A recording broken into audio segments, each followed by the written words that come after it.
আইআইটিতে পড়ে বা ইসরোর সাথে কানেক্টেড থেকেও যে এত বোকা বোকা কথা বলা যায় সেটা আমি আগের দিনের জেআইএস অ্যাডমিশন প্রসেসের ভিডিওটা পোস্ট করেই বুঝে গেছি। হাই, আমি অন্বেষা, আমার আরও একটা কলেজ ব্লগে তোমাদের ওয়েলকাম। আমি নর্মাল কলেজ ব্লগ পোস্ট করি অনেক দিন হলো। সেই ভিডিও দেখে কিছুজন আমায় জিজ্ঞেস করেছিল যে জেআইএসে ভর্তি হওয়ার সময় কি কোনো এক্সাম হয়। সবাইকে তো ইন্ডিভিজুয়ালি রিপ্লাই করা পসিবল নয়, তাই আমি একটা ভিডিও পোস্ট করি যেখানে আমায় ভর্তি হওয়ার সময় কী কী করতে হয়েছিল সেটা বলেছি। খুব সিম্পল একটা ভিডিও। আর প্রাইভেট কলেজে পড়তে হলে যে টাকা লাগে সেটা সবাই জানে। হুট করে কিছু অতি চালাকদের সমস্যা যে এখানে যারা পড়ে তারা নিজেদের বাবার টাকায় পড়ে। হ্যাঁ ভাই, তো তোমার কি? নিজের বাবার টাকায় পড়বে না তো কি তোমার বাবার থেকে চাইতে যাবে নাকি পাশের বাড়ি থেকে চাইবে? আশ্চর্য।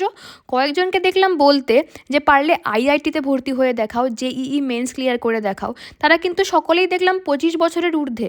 তাও ম্যাচুরিটি বা বুদ্ধি হাঁটুর নিচে কেন ভাই? এই কমেন্টগুলো কি সত্যি রিলেভেন্ট? আপনারা এত উচ্চশিক্ষিত হয়েও নিজের ফ্রাস্ট্রেশন একটা সাধারণ ভিডিওর কমেন্ট বক্সে কেন ঝাড়লেন আমি সত্যি জানি না। শেষ, টাটা।